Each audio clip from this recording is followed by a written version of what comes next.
He also worked for years as the fabricator in residence at Socrates Sculpture Park, working on projects with many artists. He's designed stage sets for bands, the band Fish, and other programs like performances and festivals. But tonight we're especially excited to talk to him about his modular architecture, container homes, and to discuss how that affects to reuse. We're very passionate about reuse and the impact that it can have on our society. We're really excited to have artists like these that can join us and let us know about how meaningful it is to their process. And so now, Lars, I'd love to hear a little bit more from you. I believe you have a presentation, and I'd love for you to share that with our audience. All right. Well, thank you, John. Thank you for having me and for putting this together.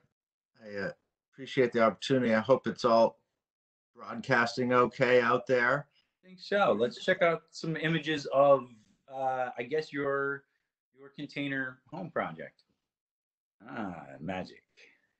All right. The first thing that I would have to say about this is a bit of a disclaimer in that when I set out to create this place, it wasn't necessarily, I didn't necessarily have in mind to create a sustainable structure. For me at that time, it was really more about, a sustaining of my own livelihood, because at that time, I was living as an artist, and I was working for Socrates Sculpture Park, which is a not-for-profit, and this all came about really just as a means to provide for myself, and it was done just with whatever materials were around. And at the park, we put on a lot of exhibitions, a lot of sculptures that ultimately were dismantled. So I had access to a lot of the tools and a lot of the materials that were once sculptures in the park. When I came into this position, what I was provided with was this one shipping container, and it served as a field office. So perpendicular to that, you can see another container, and that was a tool shed essentially. And in the next slide, you can see on the inside, it was really just a pretty basic, crude field office, really just for my own personal tools and a desk. There wasn't really much to it. These containers they're 20 feet long, they're 8 feet wide, not much more than a metal box. I should say we use these shipping containers for all sorts of different purposes. We mainly for sheltering our equipment, our tools, and what we needed to do the job at the park. But we use them also for classroom activities, to store materials for the education program. We use them for everything. And when I came into the job, we want to go on to the next slide. They were, that's another view of the elaborate and lovely field office. So we can carry on to the next slide. This was one of the other many containers that we used, and I noticed that it was a sort of a complementary box to the one that I had started with, and that someone had outfitted it with these double doors, and you can see there's a I-beam that was designed to swivel out. It rotated out through those double doors, and in the next slide you can see how that is meant to operate, and that was as a jib crane. So at one point, these two containers must have been configured on top of one another so that the crane could be used to haul things up onto the second story. You can see there how it comes in handy when it comes time to hauling street balls up onto the second floor in a snowstorm. So this is back to the second story, the number 2 container that I had begun to re-envision as a second story to be placed on top of my field office. And I didn't really know exactly what I'd be using it for, but here you can see how that jib crane had swung inside, and you can see above that circular skylight that was put in. I was using plywood on the walls there and some reclaimed flooring to finish it out. It was insulated, and that window, yeah, that wasn't existing. I put that window in as well. And you know, these containers are designed really to be stacked in big volumes and shipped around the globe. So they're meant to be picked up with an industrial forklift like this. Once that was placed on the top, I started to play around with what could be done with the space, and it occurred to me that might be a way that I could provide a home for myself, a low-cost living space. So what you see there is my desk on one half of this space, and a wall that was actually made up of a shipping crate that I remodeled into a wardrobe, and then the bed beyond that. And that was essentially my living space. I had an outdoor kitchen on a sort of crude porch. And in the next slide, that's an image of the skylight. That was the entertainment of the house. So you just look up at the trees and the leaves and the birds and whatnot. And then the next slide, you can see the lovely bathroom situation that I created for that's a shower there on the left-hand side. That's around the back side of the container. And this is a passive solar hot water system, which is a fancy way of saying it was a black hose that was coiled up and left on the roof. So you give that a few hours in the morning, and if you time it right, you can get a nice hot shower. If you open the valve real light, and maybe a 2-minute shower. You stand on that pallet, and that's your bathing. And so that didn't last very long. I figured, well, if I'm really going to make this into a truly livable house, I have to have a proper bathroom and a little bit more space. So on the right-hand side, you see a container number 3, which was appropriated for use, and I decided to go double wide on it. So in the next slide, you can see how once you set the 2 containers side by side, you can begin to cut the walls between the 2. And this is an image of the divisions that were starting to go into place between to divvy up that space. And you can see on the left the beginnings of a bathroom, and on the right-hand side the first beginnings of the stair treads, which were a staircase to lead to the second floor. So in the next slide, you can see how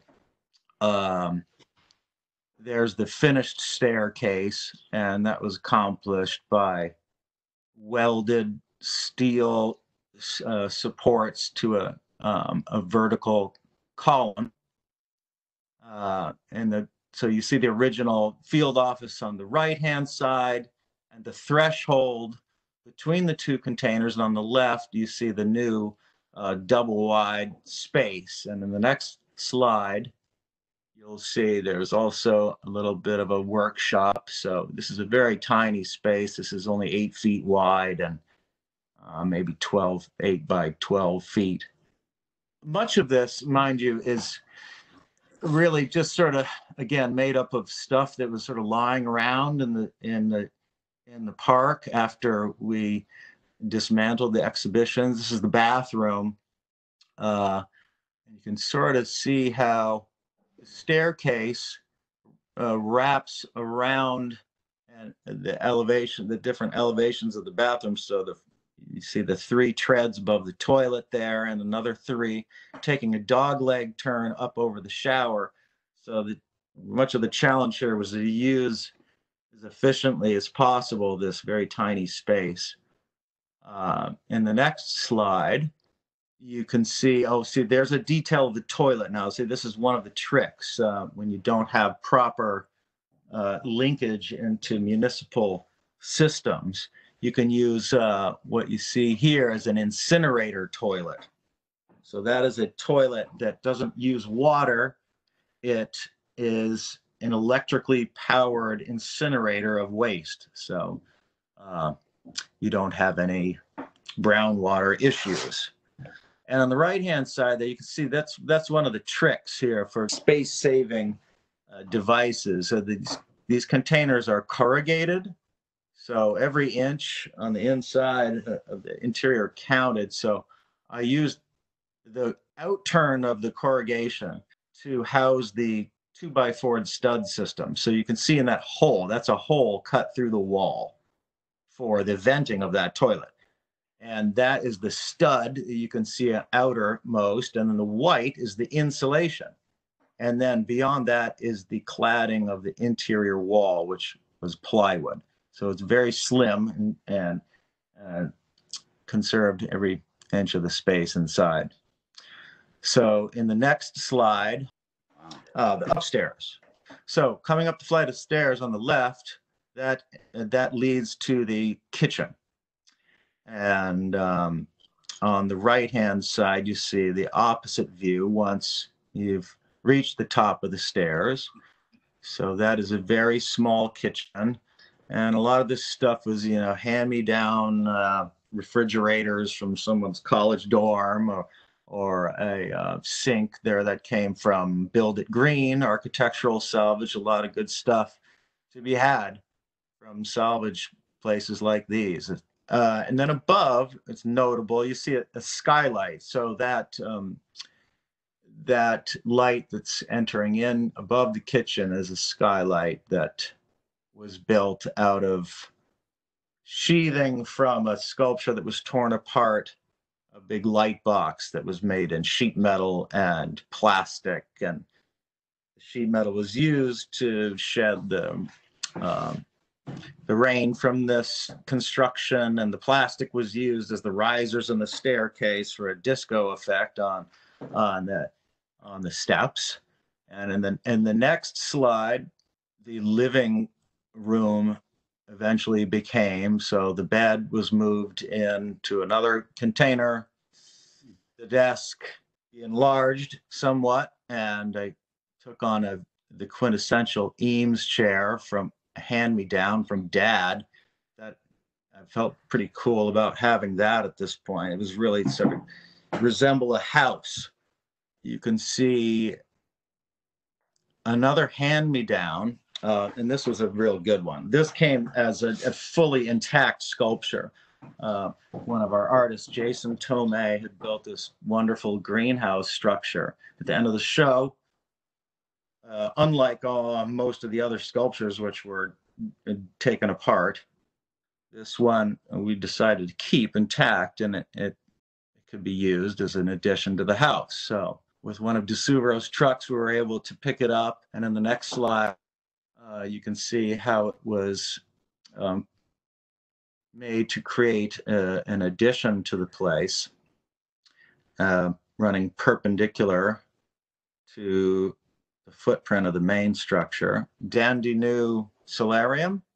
You can see that that was a bit ill-timed in that just 2 days after we set that thing up there, that was really just constructed of floors and plexiglass. The winds came up, and I learned a little too late, a hurricane coming, and this was when Sandy struck, and I hadn't yet even fastened that glassy structure down, so it was a bit precarious. It had to be reinforced. It was strapped down, and it was reinforced on the inside with stiff braces to try to counter any kind of stormy activity that was imminent.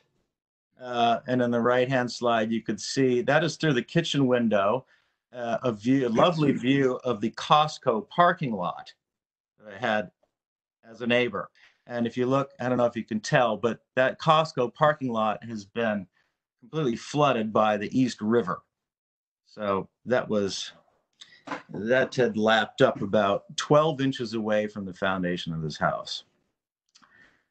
So that's the adventure story of that whole solarium element to the domicile story. You can see that eventually the skies cleared, and this is a view inside the solarium. The plants began to blossom, and all was okay. It filled out eventually with lovely gatherings, party, all was well. That ends well. But then, and this is about 7 years into my time at Socrates, and so it was time to move on. Forklifts were brought out again, and the entire place was picked apart box by box in order to be moved, which was quite an undertaking to divide an entire house into 4 and relocate it. And the next slide, see how that this is what it looks like to cut your house in half, strap down all the belongings. Imagine taking your entire kitchen, all the contents of your cupboards, and then putting them onto a truck like this and moving them into another New York City borough. It was bound for Red Hook. So the last few slides here, in the next slide, you can see that I found a lovely lot to move into. This is a beauty of a spot. It had a bunch of junked boats and burned out cars. It had this fine tractor in it. And then in the lower image, you can see how once I started to level it out to try to create a footing for the container house, it wasn't quite so earthy. I mean, it was more of a 80% of rubble and garbage and bricks. You can see how the box is set into place, and the rubble was actually reused to create a sort of a dry garden. Built it up, delineated garden beds, and built up the rubble, and then it was then filled out with greenery and mosses and plants. Beautiful. Between all the bits of rubble. And in the last slide here, the next and last slide, you can see it in its current state, somewhat abbreviated, without the solarium, without the tool shed. And so now it just exists as a 4-unit container house. And that's where we are today. Well, thank you. Thank you so much, Lars. Really amazing and inspiring to see how you kind of through your own inspiration just created this whole story that seems to continue to be evolving. Am I correct in that you're communicating to us today from this very dwelling? I am. Beautiful. Beautiful. So folks, if you're just joining us and didn't miss the introduction, you're welcome to Materials for the Arts Artist Conversation. Tonight, we're lucky enough to be joined by the artist and modular container home designer, Lars Fisk. And you've just seen his presentation about the work that he's done with reusing some of these amazing elements.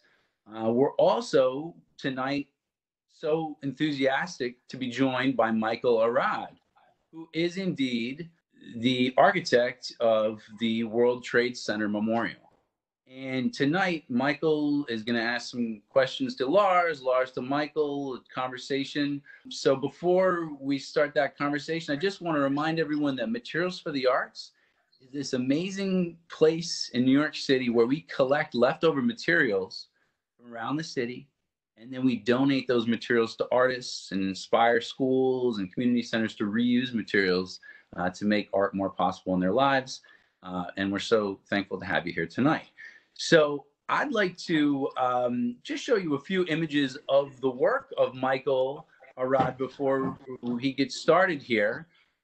So I hope you're all familiar with the amazing World Trade Center Memorial. We're lucky enough to meet Michael through Harriet Taub, our executive director, and he's telling the story about how he was actually working at the city's department, the housing authority, when he designed the memorial. And so as a city agency, we were excited to hear about that, and just amazed that he was designing such amazing work as a young architect. He went on to win the 2006 Young Architects Award, amongst many other honors. Continued to design amazing work, including went on to design the 2017 memorial for the victims of the Mother Emanuel Church Massacre in Charleston. One of the other amazing things that I always like to emphasize about Michael, and something he was talking to us about earlier, is his love of green roofs and projects that he's done involving those with schools. And I don't want to give too much away. So Michael, welcome, and thank you so much for coming, and would love to have you ask Lars some questions and have a conversation here today. Thank you, John. It's a pleasure being here and hoping to draw some attention to Materials for the Arts. It's such a great organization. I'm happy to be here. Lars, I had a question for you about that window. I was hanging art up here at our place recently and sort of laboring about, should I go here, should I go there? And I would never think about actually going out and buying a window and then trying to figure out exactly where on the wall to put the window. But it seems like when you're putting that window in, how do you pick? Do you sort of sit in the room and, oh yeah, right about there, let's put that? I try to live with the space. I mean, as long as I can, and prototype these sorts of decisions as much as I can. I mean, sometimes it's as simple as before you commit to a position, just drilling a little hole in the wall and peering through it to see what the view offers, and use a lot of masking tape to just preview these things before coming out with the acetylene torches. As an architect, usually when it's a drawing, it's entirely sort of before, and here it's sort of the opposite of that. It comes after you're already within the space, and then making that change to it. So to me, that there was something really interesting about that reversal. When you're looking at art that was going up at Socrates, and were there moments where like, oh yeah, I can't wait for that to come down, I have a plan for it? Or how did that work out? Well, yeah, it was certainly, I mean, unfortunately, so much of that work ended up in the dumpster. It was a glorious day when the gates closed and I was able to dive to the dumpster and drag whatever it was and make use of it. Like that skylight over the kitchen? Yeah, well, the good score from that was the Lexan that came out of a big light box. It was a big sheet of plastic, and that stuff is great. You can saw it up and rebuild with that. It's not like acrylic, which shatters. It's very friendly for reuse.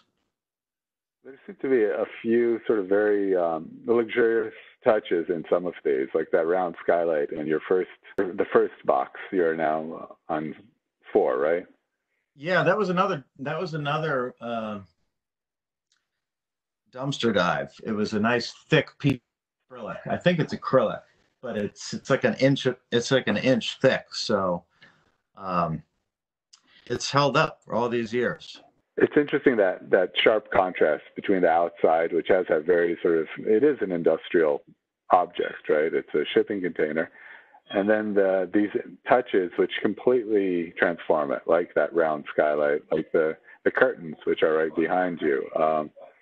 They sort of seem to challenge ideas of domesticity by kind of actually embracing some of them and putting them in a completely different context.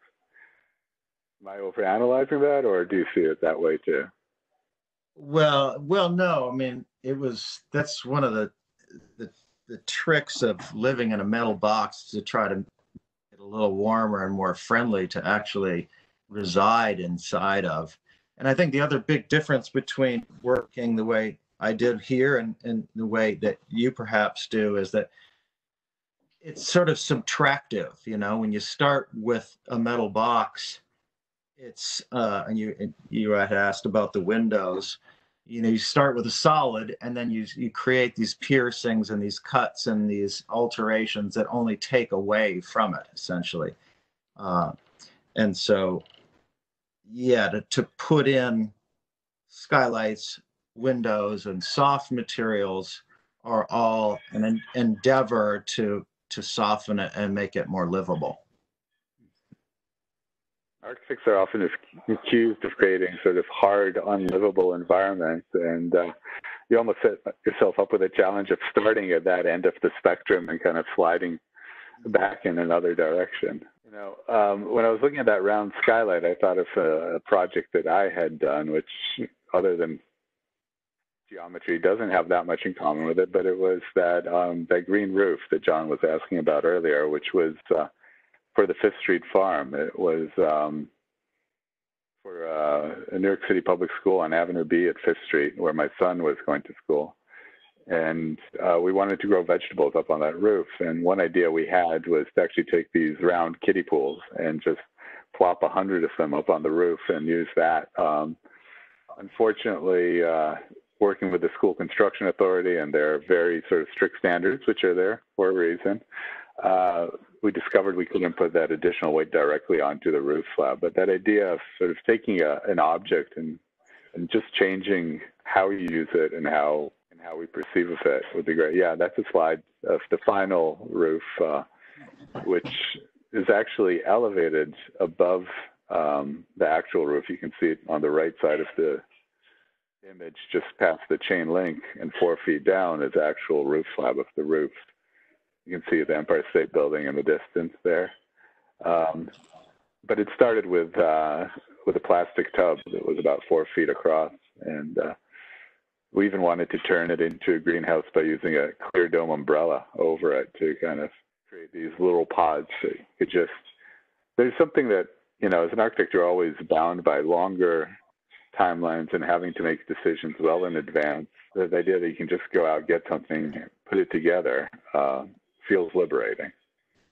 Yeah. So what you've described here in this garden, this was essentially a retrofit of a school. So this was working only with what you could at that moment. So I see. Yeah. So that's a lot of weight.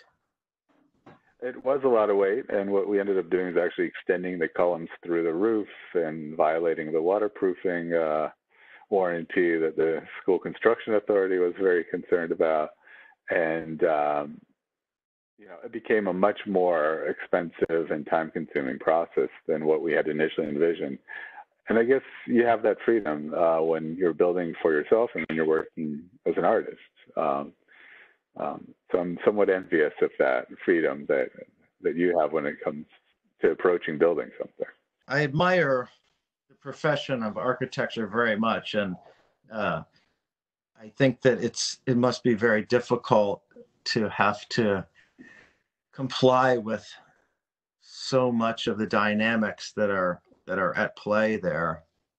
I've loved the process and thought at one time that it might be fun to try to do more architectural projects, but the freedom with which I was able to build this out and continue to tinker around with it, but it's cool that you're able to make a project like this garden happen retrospectively. Yeah. Thanks. So tell me, do you see connections between the work on your house and your artistic projects, the sculptures? Not entirely, no. Sculptures are, of course, not really at all functional, whereas a house or architecture of any kind really is purely a machine for living. And so a lot of the things that dictate decisions in making are just not at all at play in making a work of art. These are just static objects.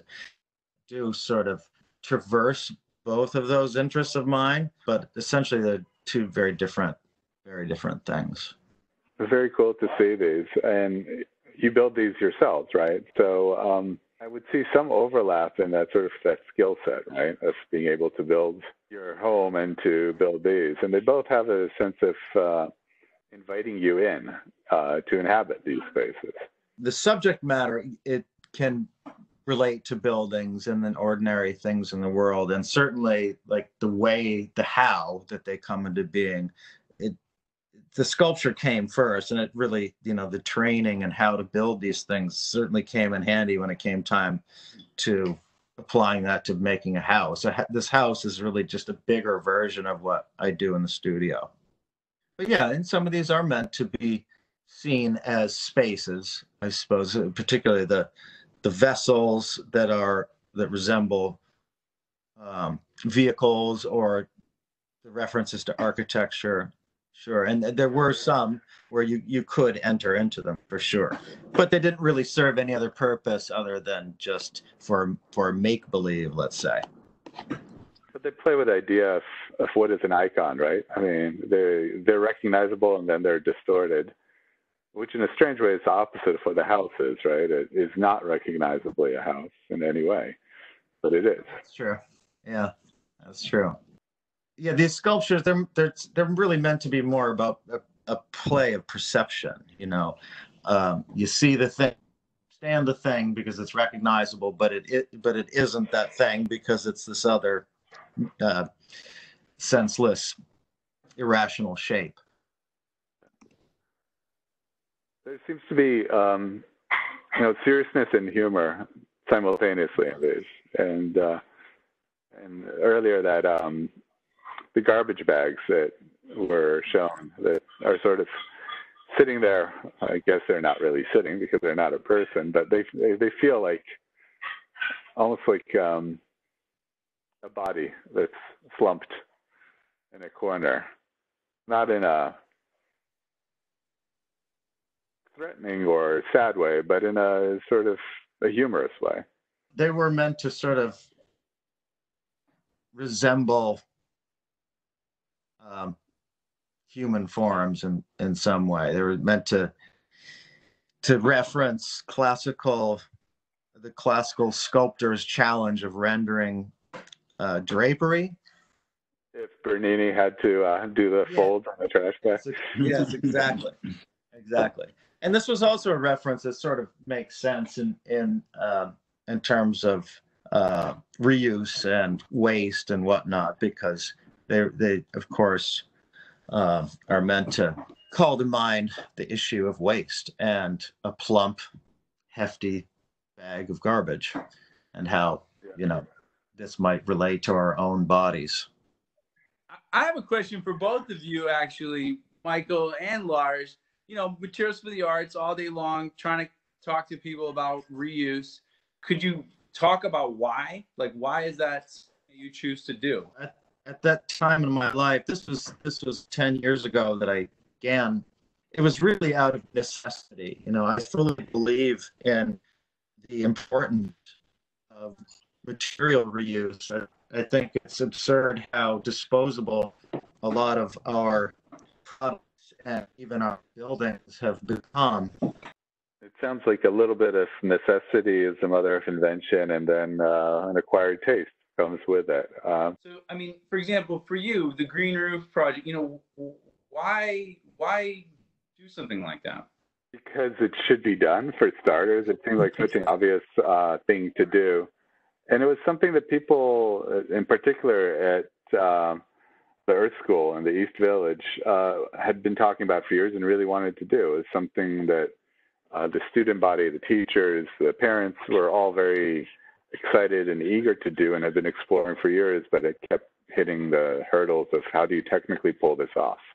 And which is why the initial thought of how do we make it quick, easy, and instant was what drove me, is to try and find an immediate, simple solution to it. And we ended up going in a much more technical way. The firm that actually installed it was a roof dunnage firm, the type of people that usually install cooling towers on big buildings. And it was really almost like a project that had that sort of very straightforward task of carrying a load on a roof and allowing children to safely access that space and safely egress from it when needed. But, people were excited about the possibility of growing food up there, the kids learning through that process, harvesting, cooking, and eating. And that full cycle actually happens at that school. I think the school had to register with the New York State Farm Authority or Bureau to allow for that food to be harvested and then washed and prepped and cooked and given out to students in the cafeteria within the same building. And obviously it's not a sustainable model for feeding kids day in, day out, but it's a great it's a great educational tool. It's a great recreational tool. And it's environmentally the right thing to do for a variety of reasons. Lost you there for a minute. Sorry about that. So I was asking you about the freedom that you have with this setup. Oh, it's wonderful. I mean, I think for me,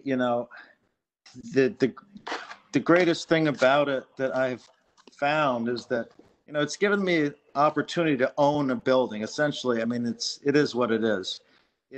I can't afford to buy a house in New York City, but this is a place that I've made and it belongs to me. I don't own the land that it's on, but the nice thing about it is it's a mobile home, and it enables me to create some equity for myself in New York City. That's the greatest advantage that I can see at this time in life. Do you see any possibility for other people to do what you have done, or do you think you're sort of in a unique situation and what works for you might not work for others? No, I think it's entirely possible for this to be a model for others. I mean, it's not necessarily that difficult to stack a container box on another. You can hire somebody to do it. They don't even need to be stacked. You can buy them very inexpensively and have them delivered by a tilt bed tow truck and dropped on to any level surface. And the good part about beginning with this unit is that it's already a sound structural box, and you can then make of it what you will by adding or subtracting without having really the too many building skills. It's really interior design more than it is structural design. Have you seen other people that have been inspired by what you've done, that have come into Socrates, seen your house, and have followed up with you? Well, a lot of people are building with containers now. It's pretty popular. The whole tiny house movement has really become very mature now. It wasn't really so much of a thing when I started. So maybe in the beginnings it was seen as more of a novelty. But I think these days people are really seeing that it's a very approachable way of life. What I like about your house is how it is a reflection of you in many ways. I've seen other container houses, and they lack that individuality. And I think that slow process of addition and building it up over time has resulted in something that's very unique and it does not feel planned in the way that an architect would approach it from the beginning and try to have the whole thing sort of, starting with almost like a tabula rasa. I think you have given the process the opportunity to inform it and yourself. Yeah, like we were saying before, I think it was such a different process in that, it just sort of grows, and it's something, and then subtractively you create divisions within the space and openings and windows and doorways, and that sort of subtractive approach is what made it different. And maybe was part of the process. Maybe A Pattern Language was a book that when I started this project, I was reading a lot about the design build movement, and how these dudes back in the 70s were just kind of dragging driftwood out of the ocean and starting these very crude huts, or in garden design, you put a puncture through the wall to create the view that exists beyond that. You feel it out. You put a piece of paper up where you think you might want to have a wall, and then you live with that for a month, and you live with it for another month, and you feel which way the wind blows and how the sun comes up and hits this angle, or may offer this view by cutting a hole there. So you live with it and you work with it over time. It's not like a start with a piece of paper or on a computer kind of process. Okay, I have a question here from Harriet Taub, asking if we could see this as something that could be rolled out to provide housing for people who do not have homes. Absolutely. And I think that's exactly what you were just saying, Lars. And I guess the question then is, how does that go from an individual home to a community, to a series of people living together, to a sense of neighborhood or town even? Those are questions that I think, I don't have a ready answer for, but I don't think there's anything inherent about a container home that would put it in a different place than any other type of home when it comes to creating a relationship between a series of them. I haven't seen that yet, though. Well, certainly the portability of these things, these containers, would lend itself to makeshift communities or emergency shelters, as they have been employed to do. Drop them in on a moment's notice for whatever need like that might come up. So on that note, there's another question here asking you, how easy was it to find land? Oh, well, it's not easy in this town, as anyone that's ever tried. What I found was an undeveloped residential lot. So it was just essentially a weedy building lot that had not yet been developed. And it just takes a lot of nosing around, peeking through these fences, and asking around. It's not exactly something you find in listings, in other words.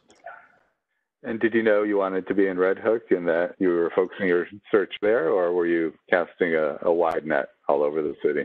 Oh, I definitely did seek out a place in Red Hook, mainly because I knew these sorts of lots exist in neighborhoods like this that are in the outskirts or on the fringes. So yes, the current state of development in this neighborhood is what led me here. Compared to most New Yorkers, you have a ton of space, don't you? Well, yeah. I mean, for a renter, yeah, because I have a whole building lot. Yeah. Yeah. Is your studio on your building lot, or do you work you assemble your sculptures elsewhere? Well, the studio is actually on the same block. It's in a separate building, but it's just 2 doors down from the rental lot. So, but it's all conveniently on the same block. It's a good commute. Yeah. Okay. John, do you have any questions you want to share with us? I guess the question is just, what's next? I got a million ideas. I think people are probably thinking about, building their own container home right now, listening to this, getting fired up. Whether, honestly, I see such an inspiration for me just in these possibilities, seeing this possibilities of looking at spaces in new ways, retrofitting spaces, using these materials, and kind of a peek into possibilities to come. And Lars, I'm completely fired up about, a lot of what you were describing about, kind of movements and using materials and responding materials and design and feeling that space. It's very inspiring. We at Materials for the Arts, get so many materials, and we see them as almost kind of inspiration machines to give people ideas. And we're just enthusiastic to be able to chat with folks like yourselves. So, we're just excited to see what's to come. Folks are going to be able to check this video online where we recorded this. But I think I just wanted to make sure, I think we may have cut it off at the beginning. So just make sure everyone gets a chance to see the current exhibit that we have at Materials for the Arts right now, Contemporary Use 2020. I think we're just going to end the evening here with a little walk through the show with my colleague, Omar Oliveira. But before we leave, I just want to thank both of you. Thank you, Michael Arad, and thank you, Lars Fisk. We really appreciate your work. We're inspired and looking forward to talking in the future. So Omar, if you could just take us for a walk. Yeah, thank you guys. Thank you so much. Thanks to you all. Appreciate it. Thank you. Again, thank you, Michael. Thank you, Lars. Thank you, John, for the evening. And yeah, just to kind of cap it all off, Lars Fisk is one of the artists in our current exhibition at Materials for the Arts Gallery. We mentioned it earlier, Materials for the Arts is part of this larger community. As Lars spoke often, he had his original piece in Socrates Sculpture Park. And our deputy director, Tara Sansoni, used to be the program director at Socrates. So that's where that connection happened. And she got us in connection with Lars, and he was willing to submit this amazing piece for our show. And just to continue this theme of connections in communities, another artist in the show is TJ Muhammad. And he is originally from Ghana, but he currently works and lives in New York City. And he is our current artist in residence. He was artist in residence at the Children's Museum in Manhattan when John and I met him. And we really just love the work that he was doing. And so right now, Materials for the Arts, we have our warehouse, but we also have a gallery, a studio, an artist in residence program, and there's always some exhibition hanging in the gallery. So soon TJ will have his chance, once his residency's up, to have his own solo show. That's going to be very exciting. Our previous artist in residence, Howard Lerner, was also one of the participants in the exhibition. Howard Lerner has been a Greenpoint-based artist for many, many years. He's known for doing these amazing large-scale collages with oil and pieces of album cover with a lot of very personal and historic references throughout. Another member of our community is Cecile Chong. She's originally from Ecuador. Her parents are of Chinese descent, but she has been a New York City public school teacher for many years. And she is also an artist and a recipient. So we've known her for many, many years. She's come to shop so many times, and it's just wonderful to have her in the show.